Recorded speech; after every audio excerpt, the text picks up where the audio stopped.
Hola a todos y bienvenidos de nuevo a vuestro curso de inglés nivel B2. Hoy vamos a abordar un tema fundamental, los cimientos mismos del idioma, la arquitectura de las oraciones en inglés. Muchas veces, los errores que arrastramos en este nivel no son de vocabulario complejo, sino de cómo ordenamos las piezas básicas. Y para que esta lección sea mucho más práctica, hoy no estoy solo. Me acompaña Sara. Hi everyone, I'm excited to be here. Alex is right. Getting the structure correct is the key to sounding natural in English. Vamos con el primer punto clave. Si vienes del español, tienes que cambiar el chip. El español es un idioma muy flexible. Yo puedo decir, el perro mordió al hombre, o al hombre lo mordió el perro, o incluso, mordió a Juan el perro. Y aunque el énfasis cambia, el significado básico es el mismo. Pero Sara, ¿qué pasa si intentamos hacer esa gimnasia con las palabras en inglés? Oh, please don't do that. English is a positional language. The order of words is strict. If you move the words, you usually change the meaning completely, or it just sounds wrong. Es decir, que en inglés la posición define la función. Vamos a verlo con un ejemplo clásico, algo que visualmente sea impactante. Okay, look at this sentence. The dog bit the man. It's sad for the man, but grammatically, it's clear. Bien, aquí el perro es el sujeto porque está primero.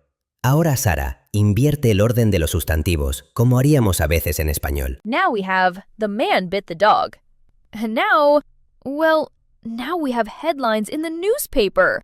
It's a totally different situation. Exacto. En español, el contexto nos ayudaría a entender quién muerde a quién, aunque cambiemos el orden. Pero en inglés, el primer sustantivo suele ser el que realiza la acción. Por eso, como estudiantes de B2, vuestro primer mantra debe ser: respeta el orden. No intentes traducir la flexibilidad del español al inglés. En el próximo punto, veremos cuál es esa fórmula sagrada que debemos seguir el 90% del tiempo. Bien, ya sabemos que el orden es sagrado. Ahora veamos la fórmula maestra de las oraciones afirmativas. Es muy sencilla de recordar: sujeto, verbo y complementos. Sara, a este nivel, el sujeto ya no es siempre una palabra cortita como I o you, ¿verdad? Exactly, Alex. At a B2 level, your subject can be a noun phrase, a long group of words. For example, instead of just saying the car, we might say, the expensive blue car I bought last year.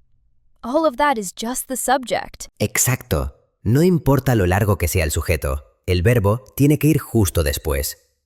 Pero hay un error que veo constantemente en mis alumnos de nivel intermedio alto, y es la tendencia a comernos el sujeto, porque en español podemos hacerlo. Oh, I know what you mean. In Spanish, you can say, es importante, or llueve. But in English, that's a big no-no. Every verb needs a subject, even if it's just a dummy subject like it. Eso es clave. En español el sujeto es elíptico, está escondido en el verbo. Pero en inglés, si no hay un agente real, usamos el it o el there. Listen to the difference. You can't just say is cold. You have to say it is cold today.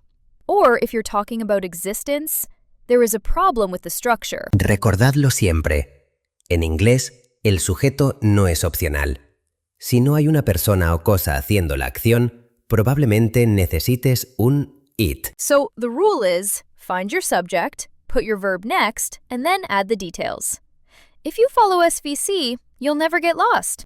Entramos en el corazón de la gramática inglesa, los verbos auxiliares. En español solemos cambiar la terminación del verbo para indicar el tiempo, pero en inglés necesitamos ayudantes. Sara, ¿por qué decimos que los auxiliares son como el motor de la frase? Because they provide the power and the timing. Auxiliaries don't usually describe the action itself. They tell us when or how the action happens. They are the markers for tense and mood. Exacto. Son palabras que por sí solas a veces no significan nada, pero que lo cambian todo. Tenemos los tres grandes, do, be y have, además de los modales como can, must o should. Think of them as tools. For example, if you use be, you are building a continuous tense. If you use have, you are building a perfect tense. Without them, the sentence just falls apart. Algo que confunde mucho en el nivel B2 es que algunos de estos verbos pueden ser dobles agentes. Pueden ser el verbo principal de la acción o pueden ser simplemente el auxiliar. That's a great point, Alex. Look at the verb do. I can say, I do my homework.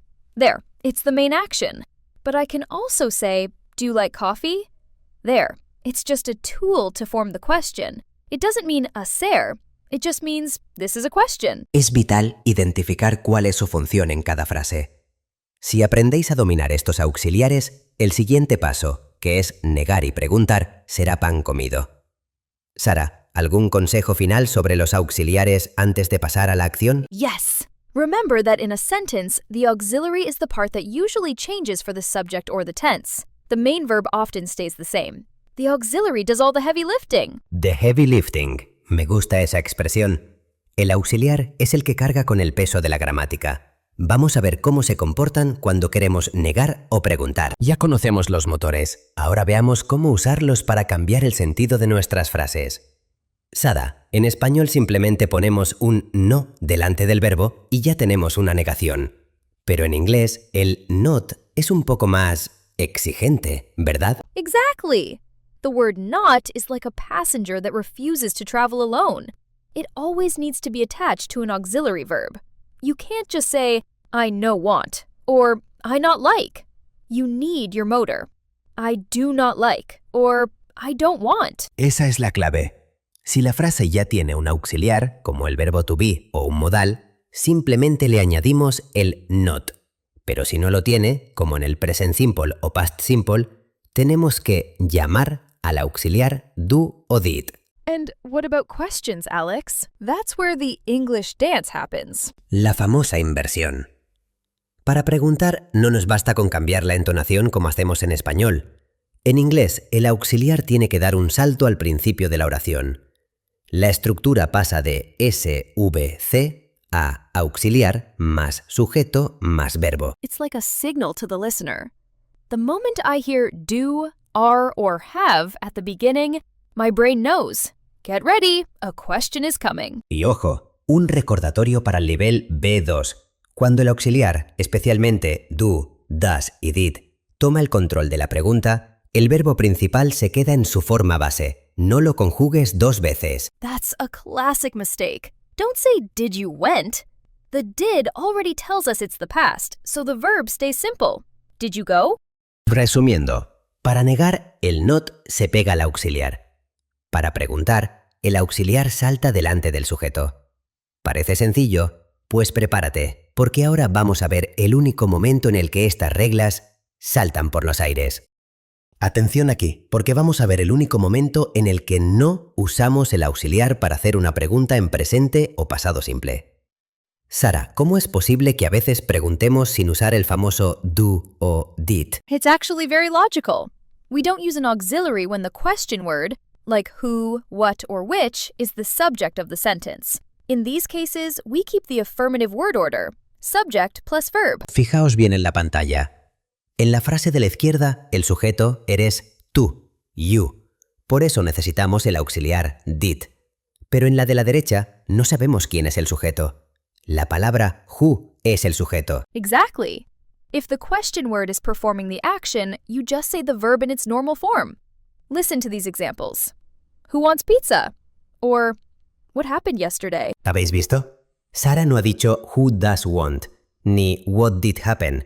Ha usado el verbo directamente, como si fuera una afirmación. Sara, danos un truco para que los alumnos sepan cuándo usar cada una. Think about the answer. If the answer is the subject, it's a subject question.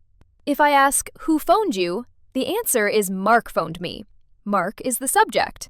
But if I ask, who did you phone? The answer is I phoned Mark. Now Mark is the object. Dominar esto es lo que os dará fluidez de nivel B2. No forcéis el auxiliar si el pronombre interrogativo de vuestra pregunta ya es quien hace la acción. It takes practice, but once you get it, your English will sound much more natural and professional. Hemos cubierto mucho terreno hoy. Desde la rigidez del orden de las palabras hasta las excepciones de las preguntas de sujeto.